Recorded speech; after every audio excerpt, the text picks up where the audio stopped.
기도드리겠습니다. 사랑의 여호와 하나님, 너무나 감사를 드립니다. 그토록 따가웠던 무더위가 서서히 물러가고 아침 저녁으로 선선한 바람과 함께 가을이 오고 있음을 깨닫게 됩니다. 계절의 변화와 생명의 신비를 통해 창조의 섭리를 이루시는 주님께서 우리의 믿음의 삶에도 가을과 함께 결실의 열매를 보게 하시고, 드리는 예배에 우리 심령이 성령으로 충만하게 하여 주시옵소서. 아멘. 주님, 우리 교회를 위해서 기도합니다. 주께서 뜻이 있으셔서 예수 그리스도의 참된 터 위에 우리 교회를 세우셨으니 세상에서 방황하던 심령들이 다 생명샘 교회에 나와 쉼과 평안을 얻으며 죄 가운데에 빠져 있는 심령들이 죄 사함을 받고 구원을 얻는 구원의 방주가 되게 하여 주시옵소서. 아멘. 교회 위에 세워 주신 각 기관과 직분을 맡은 직분자들에게 주님께서 함께 하셔서 능력 있게 맡은 역할을 잘 감당하게 하시고 아멘. 겸손히 봉사할 수 있도록 주님 은혜 내려 주시옵소서. 아멘. 자비로우신 주님, 지금 우리 교회는 힘든 병마와 싸우고 있는 그런 심령들 너무나 많습니다. 주님께서 은혜 베푸셔서 하루빨리 완치되어 가슴속 깊은 상처와 병든 육신을 회복시켜 주시옵소서. 아멘. 하늘이 그들이 정말 주님을 위해서 간절히 기도할 때, 저희 성도님들이 다 같이 합심하여 기도할 때 하나님께서 기적의 역사 이루어 주실 줄 믿습니다. 아멘. 여름이 가면 가을이 오듯 우리의 삶 또한 기쁨과 희망으로 가득 채워주시고 한숨만 깊어져가는 가정과 직장과 사업장을 다시 한번 회복시켜 주시어 풍성한 은혜를 다시 한번 경험하게 하여 주시옵소서. 아멘. 주님, 이 나라와 이 민족을 사랑하시는 나의 주 하나님, 이 민족을 위하여 기도드립니다. 세계와 국가적으로 정치, 경제, 사회적으로 어려운 총체적 난국을 맞아 고난과 환난 중에서 우리가 세우신 대통령과 위정자들에게 지혜와 명철을 주시어 하나님을 경외하며 국민을 섬길 수 있는 겸손한 마음 또한 허락하여 주시옵소서. 아멘. 국민 앞에 한 약속을 지키며 공의와 정의로 나라를 이끌어가게 하여 주시고, 정쟁에서 벗어나 오로지 국민을 위한 정치를 하게 하시고, 힘겨운 문제들을 지혜롭게 잘 극복해 나라를 위해 바르게 일할 수 있는 능력과 지혜를 부어 주시옵소서. 아멘. 우리에게 생명과 축복을 주시는 주님께서 이 시대에 귀하게 쓰시려고 세우신 사자 목사님을 위하여 이 시간 간절히 간구합니다. 담임 목사님 늘 성령 충만하게 하시고 건강 지켜주시고 맡겨주신 귀한 사명 잘 감당할 수 있도록 주여 도와주시옵소서. 아멘. 오늘 주시는 말씀을 통하여 우리의 병든 영혼과 육체를 치료하게 하시고 성도들의 모든 기도의 제목들이 응답받는 복된 시간이 되게 하여 주시옵소서. 아멘. 참 좋으신 하나님, 이 거룩한 주일 아침 하나님을 예배하는 것이 얼마나 소중한 것인지를 저희들 몸소 깨닫게 하시고 주님께서 세우신 교회를 위하여 이 시간 충성하는 손길들 또한 기억하여 주시옵소서. 아멘. 그 손길들이 주님을 향한 사랑의 마음, 오로지 주님을 향한 사랑의 마음으로 주님께 충성할 수 있는 그런 마음 또한 주님 허락하여 주시옵소서. 아멘. 주님께 올려드리는 그런 마음일 줄 믿습니다. 자기를 위한 그런 마음이 아니라 온전히 주님께 올려드리는 그 마음 주님 받아주실 줄 믿습니다. 아멘. 주님께서 예배 가운데 성령으로 임재하시어 참된 은혜와 복이 있는 예배 되게 하여 주시옵소서. 아멘. 주님, 마치는 시간까지 주님께서 함께 하실 줄 믿습니다. 홀로 영광 받으시고 예수님 이름으로 기도드립니다. 아멘. 아멘.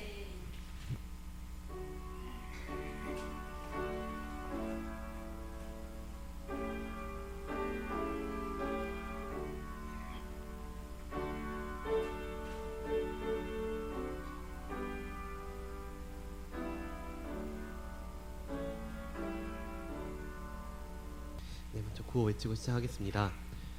회복될지어다. 복이 있을지어다. 충만할지어다.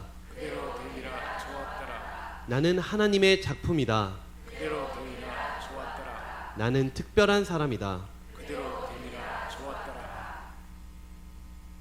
나는 큰 일을 할 위대한 사람이다. 그대로 되리라 좋았더라. 내가 세상을 변화시킨다. 그대로 되리라 좋았더라. 하나님이 나와 함께 하신다.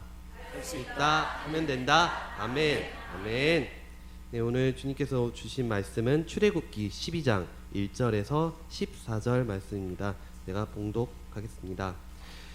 여호와께서 애굽 땅에서 모세와 아론에게 일러 말씀하시되, 이달을 너희에게 달의 시작 곧 해의 첫 달이 되게 하고 너희는 이스라엘 온 회중에게 말하여 이르라 이달 열흘에 너희 각자가 어린 양을 취할지니 각 가족대로 그 식구를 위하여 어린 양을 취하되 그 어린 양에 대하여 식구가 너무 적으면 그 집의 이웃과 함께 사람 수를 따라서 하나를 취하며 각 사람이 먹을 수 있는 분량에 따라서 너희 어린 양을 계산할 것이며 너희 어린 양은 흠없고 1년 된 수컷으로 하되 양이나 염소 중에서 취하고 이달 열 나흘날까지 간직하였다가 해질 때에 이스라엘 회중이 그 양을 잡고 그 피를 양을 먹을 집 좌우 문설주와 임방에 바르고 그 밤에 그 고기를 불에 구워 무교병과 쓴 나물과 아울러 먹되 날것으로나 물에 삶아서 먹지 말고 머리와 다리와 내장을 다 불에 구워 먹고 아침까지 남겨두지 말며 아침까지 남은 것은 곧 불사르라. 너희는 그것을 이렇게 먹을지니 허리에 띠를 띠고 발에 신을 신고 손에 지팡이를 잡고 급히 먹으라. 이것이 여호와의 유월절이니라. 내가 그 밤에 애굽 땅에 두루 다니며 사람이나 짐승을 막론하고 애굽 땅에 있는 모든 처음 난 것을 다 치고 애굽의 모든 신을 내가 심판하리라. 나는 여호와라. 내가 애굽 땅을 칠 때 그 피가 너희가 사는 집에 있어서 너희를 위하여 표적이 될지라. 내가 피를 볼 때 너희를 넘어가리니 재앙이 너희에게 내려 멸하지 아니하리라. 너희는 이날을 기념하여 여호와의 절기를 삼아 영원한 규례로 대대로 지킬지니라. 아멘. 유월절은 출애굽 백성에게 일어난 가장 극적인 사건이었습니다. 하나님께서 아브라함에게 이미 말씀했잖아요. 창세기 15장에 내 후손이 애굽에 들어가서 400년 동안 객이 되리라. 400년 동안 430년이 지났어요. 애굽에 들어간 지. 요셉이 총리가 돼가지고 그때는 바로 왕이나 많은 사람들이 요셉이 총리니까 많이 고센 지역에 머물러 있는 이스라엘 백성들에게 그들을 존중히 여기고 후하게 대했지만 요셉을 알지 못하는 왕이 다스리게 되니까 이스라엘 사람들이 생육하고 번성하고 수가 많아지니까 기업이 되니 그들을 노예로 삼아서 계속 억압했습니다. 노예를 삼아서 중노동을 시키고 수가 많아지니까 남자아이가 태어나면 날강에 던져 죽게 했습니다. 날강에 던져야 돼요.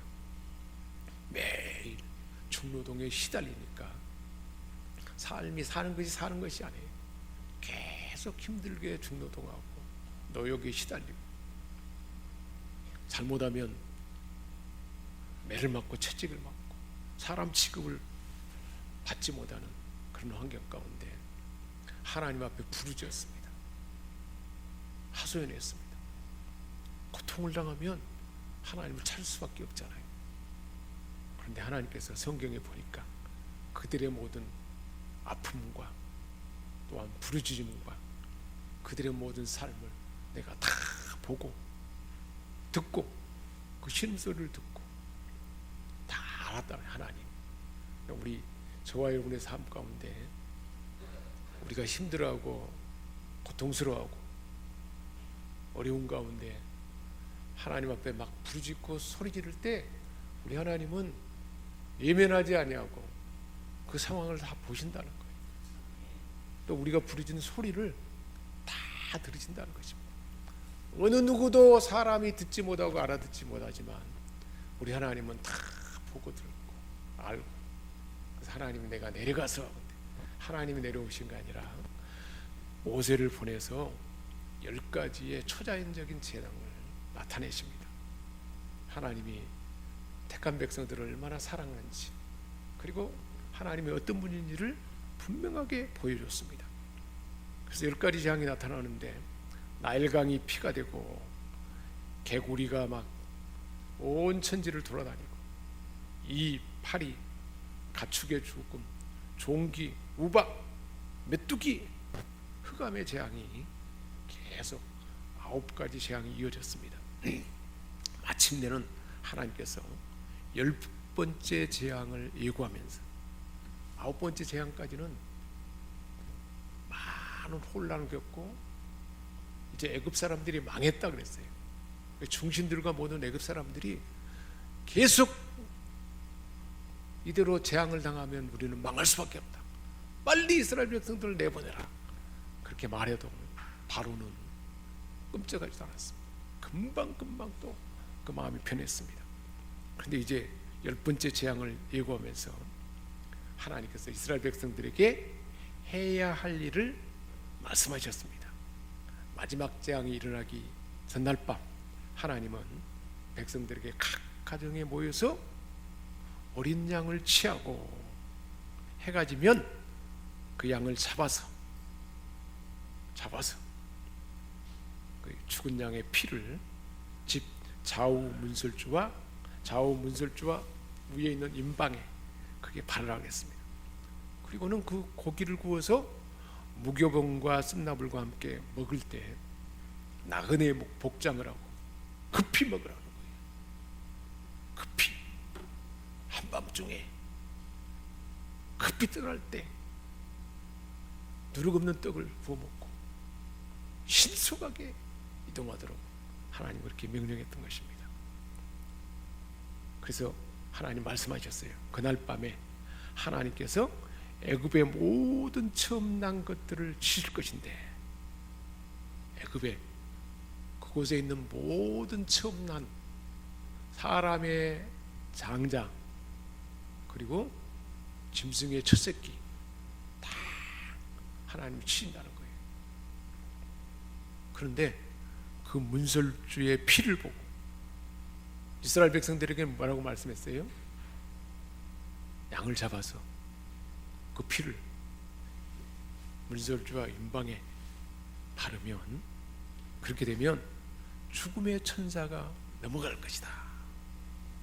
하나님이 보낸 죽음의 천사가 넘어갈 것이다. 죽음이 넘어갈 것이다. 그래서 유월절입니다. 유월절 넘어간다. 죽음을 멸하고 그리고 죽음의 천사가 지나간다는 거예요. 피를 바르며 피를 보고 그렇게 된다는 것입니다. 실제로 자정에 그 일이 일어난 거예요.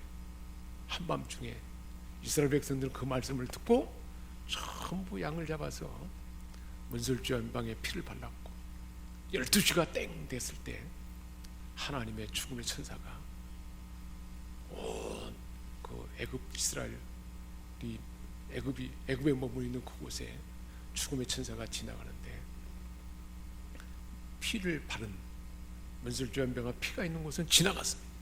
그러나 그렇지 않는 가정에는 애굽의 바로 왕의 큰 아들부터 장자로부터 그리고 모든 사람의 장자가 죽었어요. 여러분 한번 상상해 보시기 바랍니다. 갑자기 생생하던 아들이 죽어본 거예요. 우리가 장례에 참여해 보면 가장 슬피 울고 슬퍼하는 장례는 부모보다 자식이 먼저 죽는 경우, 그것을 보면 부모가 견딜 수가 없는 거예요. 그런데 생각해 보세요. 첫애가 큰애가 갑자기 죽어버린 거예요. 막 곡소리가 나는 거예요. 여기저기서 온 애굽에 통곡소리가 납니다. 짐승의 첫 새끼도 죽었습니다. 얼마나 무서운 일이겠습니까? 첫 장자는 전체를 상징하는 거예요. 우리 모든 인간은 아담의 죄를 물려받았기 때문에 죄로 인해서 죽을 수밖에 없어요. 살 수 있는 길은 어린 양의 피를 바르는 것입니다. 그래서 가르쳐 준 거예요. 그래서 결국은 바로가 그리고 애굽 사람들이 빨리 이스라엘 백성들을 내보내라. 그래서 모세를 불러가지고 지금 바로 나가거라. 가서 너희가 원하는 데로 가서 광야에 가서 하나님과 예배드리라. 출발해 나올 때에 시편 말씀에 보니까 한 사람도 절뚝거린 사람이 없었다는 거예요. 무슨 말씀인가요? 200만 정도 되는데 노인도 있었고 절뚝거린 사람도 있을 것이고 몸이 아픈 사람도 있었을 텐데 다 어떻게 됐다는 것입니까? 다 깨끗하게 나왔다는 거예요. 이제 우리가 강야를 나가야 되는데 할아버지가 지금 못 걷는데 어떻게 해야 될까요? 그런데 갑자기 할아버지가 몸이 뚜두둑 하더니 그냥 아픈 몸이 건강해져. 그리고 몸이 상하고 약한 사람들도 어떻게 갈 수 있을까 그런데 전부 다 강건해져 본 거예요. 할렐루야. 무엇이 그렇게 강건해지게 했습니까? 어린 양의 피가 강건하게 한 것입니다. 어린 양의 보혈의 피는 이처럼 위대한 능력을 나타내는 거예요. 보혈의 피가 발라진 곳에는 하나님의 죽음의 천사도 들어오지 못해요. 보혈의 피가 발라진 곳에는 하나님의 구원이 나타나는 것입니다. 애굽 사람들은 재앙이고 하나님의 백성들에게는 탈출하고 그 애굽의 노예에서 해방될 수 있는 기회가 된 것입니다.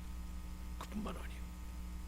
어린 양의 피가 발라지는 곳에는 죽음을 면하게 된 거예요. 뭘 상징할까요?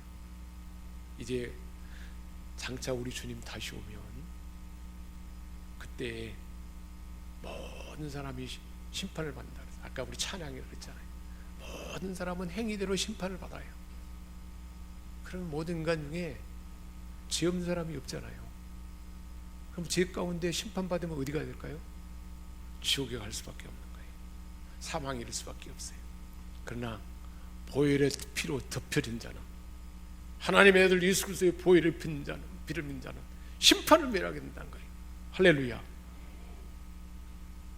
이스라엘 백성들이 애굽 사람들과 뭔가 더 착하고 뭔가 의로워서 죽음의 사자가 지나간 것은 아니었습니다. 무엇 때문이었습니까? 어린 양의 피가 발라졌기에 심판을 면하게 된 것입니다. 저와 여러분도 마찬가지예요. 우리가 세상 사람들보다 더 의롭고 또한 삶이 더 나아서 우리가 구원받는 것이 아닙니다. 하나님의 아들 예수 그리스도의 보혈을 믿는 자만 제사함 받고 영원한 생명을 얻게 되고 심판에서 멸함을 받게 하고 치유가 일어나고 구원이 일어나고 전속발이가 다 없어질 정도로 하나님의 구원이 보혈의 능력 가운데 있다는 것을 말씀해 주고 있습니다. 사랑하는 여러분, 우리는 이 보혈의 능력을 의지하는 것입니다. 수요일 밤에 여러분 기도에 나오셔야 돼요. 우리가 수요일 밤에 기도할 때는 이 원리를 따라서 기도합니다.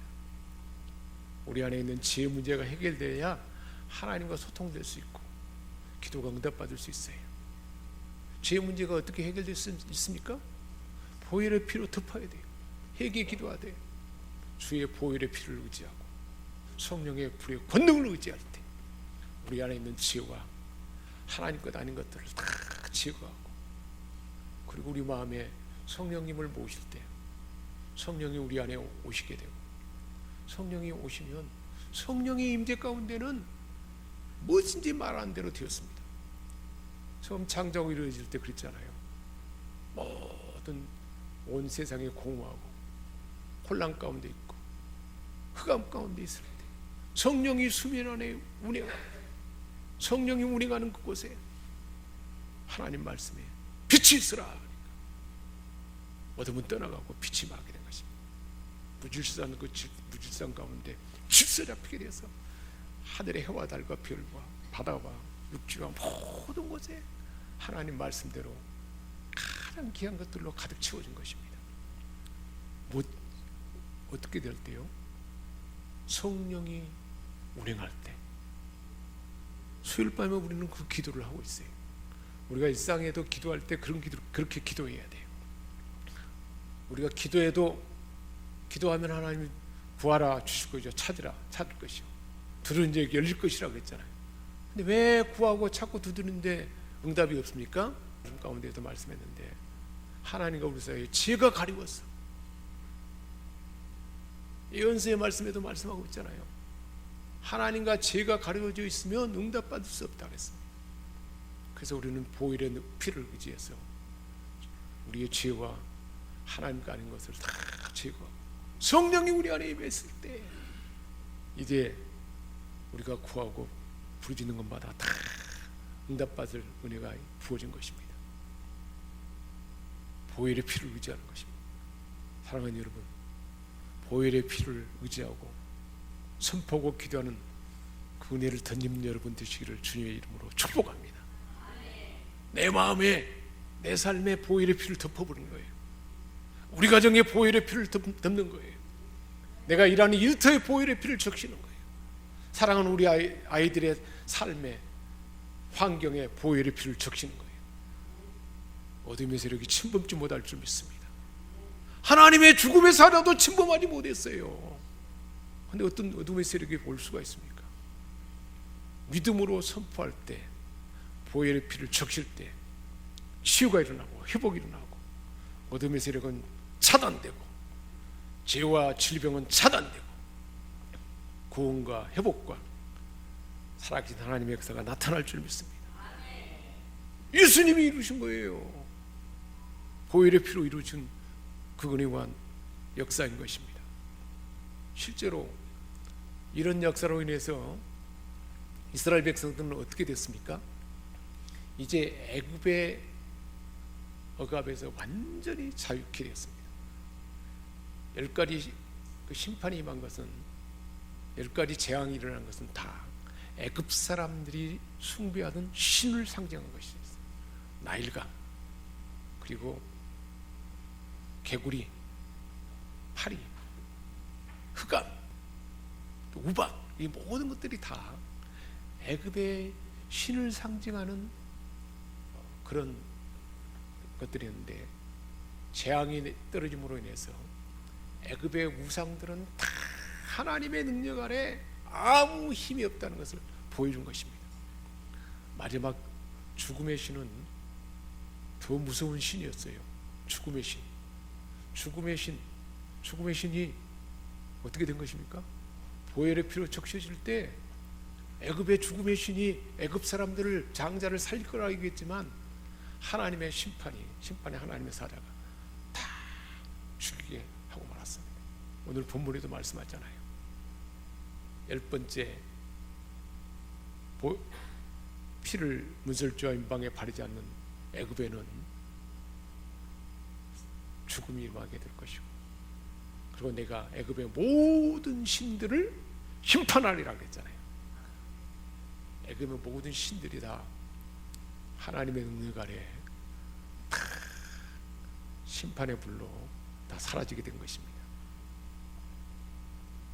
이스라엘 백성들이 지금까지는 애굽의 문화권에 살았어요. 그러니까 430년 동안 애굽의 달력을 사용한 거예요. 삶이 애굽의 방식으로 살아왔어요. 그렇게 바로의 억압 아래 노예가 되었고 중노동을 하고, 그리고 애굽 사람들이 섬기는 그 9가지 10가지 그 신을 이스라엘 사람들도 그렇게 같이 살다 보니까 그 동화되어서 그 삶의 방식으로 살아왔습니다. 그런데 하나님께서 이제 6월절에 말씀하셨어요. 이제 첫 달을 바꾸라 그랬어요. 뭐라고 말씀했습니까? 이제 달력을 이제 새롭게 해서 6월절을 기점으로 해가지고 새로운 첫 달이 되게 하라 그랬어요. 그 뭘 말하는가요? 이제 너희들은 애굽에 사는 삶의 방식에서 이제 벗어나서 하나님의 백성으로, 하나님의 말씀으로, 하나님이 주신 은혜 가운데 하나님이 크심을 받는 하나님의 택한 백성이 됐다는 것을 분명하게 들려준 것입니다. 그리고는 바로는 사단 마귀를 상징하잖아요.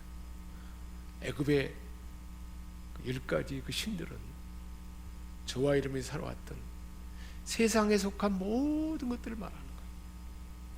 세상에 속한 모든 것들이 우리를 지금까지 지배해 왔어요. 저와 여러분의 삶 가운데 세상에 속한, 세속에 속하는 것들이 내 삶의 주인 노릇을 했어요. 세상 사람 방식대로 사는 거예요. 내 욕망대로 살고, 또 우선순위가 내가 중심이 되어 있고, 물질이 중심이 되고, 그리고 명예가 중심이 되고, 권세가 중심이 되고, 내가 좋아하는 것을 따라 살아가는 삶. 그래서 그런 삶은 오히려 갈등을 일으키고 혼란을 일으키잖아요. 그리고 또한 어둠의 세력이 우리 삶을 그렇게 묶어버리는 거예요. 그래서 우리가 어떤 때는 어떤 말을 들으면 그 말 때문에 견디지 못해 합니다. 마음에 막 어둠이 와버려요. 혼란이 와버려요. 정신을 못 차려요. 사람들과 갈등을 빚습니다. 혼란이 임하게 되고 캄캄해져. 그래서 꼼짝 못해 버리잖아요. 그런데 그 어둠의 세력, 그 혼란하는 그 이방신들, 9가지 신들, 10가지 신들이 다 사라져. 그러니 이제 하나님의 임재 안에 하나님의 인도함 받는 하나님의 백성이 된 것입니다. 그래서 하나님께서 이제 그 이후로 어떻게 인도하신가요? 낮에는 구름 기둥으로, 밤에는 불 기둥으로 성령이 인도함 가운데 그 힘든 광야길을 갈 수 있게 하나님은 은혜를 주신 것입니다. 그 출애굽은 6월절은 이제 시작이에요. 우리가 예수를 믿고 구원받아 하나님의 자녀가 되었으면 천국에 갈 수 있는 이제 분명한 확신이 우리에게 들어왔지만 신앙의 시작이라는 거예요. 시작일 때 어떻게 해야 돼요? 이제 시작이니까 예전에 사는 삶을 다 청산하고 이제는 하나님 나라의 백성으로서 하나님 말씀을 따라 하나님의 인도를 따라 살아가는 삶이 된 것입니다. 그래서 출애굽에서 6월절을 겪은 이스라엘 백성들은 이제 어디를 가는 겁니까? 광야를 지나서 홍해를 지나고 하나님의 성막 안에 이르고, 결국 하나님이 모세에게 말씀해 주셨잖아요. 내가 보고 듣고 알고 내려가서 너희를 건져내서 홍해로 광야로 인도해서, 그리고는 마지막에는 가나안으로 인도해 드리리라. 할렐루야. 결국은 가나안에 가도록, 가나안은 천국을 상징하는 거예요. 가장 행복한 삶을 말하는 거예요. 이 땅에서 그 길로 하나님이 인도하리라고 했어요. 실제로 그렇게 인도하셨잖아요. 하나님. 저와 여러분의 삶 가운데서도 하나님은 이제 6월절을 경험하게 하시고 이제 광야를 지나가기도 하고 홍해를 지나가기도 하고, 그리고 요단을 건너서 가나안에 이르기까지 우리 하나님은 구름기둥과 불기둥으로 저와 여러분을 인도하는 줄 믿습니다. 이런 삶이 얼마나 복된 삶인지 몰라요. 그런데 우리가 늘 돌아봐야 할 것은 여전히 애굽에서 살던 삶을 지속하고 있는 거예요. 그것은 이미 죽었어요. 하나님이 심판해 버렸어요. 다 사라지게 했어요. 그리고 여전히 바로의 노예로 살던 노예 근성이 있어요. 우리 안에 내 육체가 좋아하는 대로, 세상 사람들의 방식대로 돈의 노예가 되고 명예의 노예가 되고 권세의 노예가 돼가지고 그게 끌려다니는 거예요. 이미 자유케 한 줄 믿습니다. 하나님이 인도하는 말씀으로 인도하고 성령의 역사 가운데 인도하는 삶이 된 것입니다. 광야도 있어요. 아직까지. 그러나 하나님께서 쫓아오는 애굽의 군대가 다 사라지도록 홍해를 예비해가지고 애굽의 사단마귀와 어둠의 세력이 다 수장된 걸 보게 하십니다. 그리고는 마침내 가나안에 들어가도록 요단을 또한 말씀을 따라서 그대로 법궤를 맨 제사장들의 그것은 말씀을 상징하잖아요. 법궤가 먼저 요단을 건너갈 때 요단물이 말라지고 건너가게 한 것처럼 말씀을 따라 가기만 하면 가나안에 풍성한 은혜가 우리에게 임하는 줄 믿습니다. 그 삶이 우리 가운데 지속되는 거예요. 이 사실을 마음에 늘 기억하고 우리가 한 3가지 정도를 정리해 보면, 우리가 구원받은 것은, 죽음에서 건진받은 것은 하나님의 아들 예수 그리스도를 믿는 예수 그리스도의 보혈의 피로, 주님이 우리를 대신해서 죽음으로 우리는 구원받고, 또 사단의 권세에서, 죄와 악습에서 자유함을 얻었어요. 세속의 삶에서 자유함을 얻게 하는 은혜가, 해방되는 은혜를 부어준 거예요. 이 사실을 믿음으로 확신하고 우리는 일상 가운데 우리가 기도할 때 선포 기도를 해야 돼요. 주님, 주의 보혈의 능력을 믿습니다. 예수 이름으로 내가 내 심령에 보혈의 피를 적신다. 어둠의 세력은 접근치 말지어다. 질병과 좋지 않은 기운은 침범치 말지어다. 우리 가정에 보혈의 피를 적신다. 예수의 보혈의 피로 적신다. 예수의 피로 우리 가정의 좌우 전체 모든 영역에 보혈의 피를 적시노라. 사랑하는 우리 자녀들의 삶의 영역에 보혈의 피를 적시노라. 내 일터와 경영하는 사업체의 그 모든 영역에 보혈의 피를 적시노라. 어둠의 세력은 침범치 말지어다. 하나님의 은혜가 임할지어다. 우리가 그렇게 선포할 때 여러분 보혈의 피를 뿌리고 선포하는 그 기도를 할 수 있기 바랍니다. 수요일 밤에 나오면 배울 수 있어요. 계속해서 그 기도를 우리가 합니다. 그리고 기도를 할 때 하나님의 역사가 나타납니다. 여러분 모두 다 참여할 수 있기 바랍니다. 참여한 사람은 알 수 있어요. 담력을 얻게 되고 그 기도를 일상화할 수 있도록 그렇게 훈련되도록 그 삶이 새로워질 줄 믿습니다.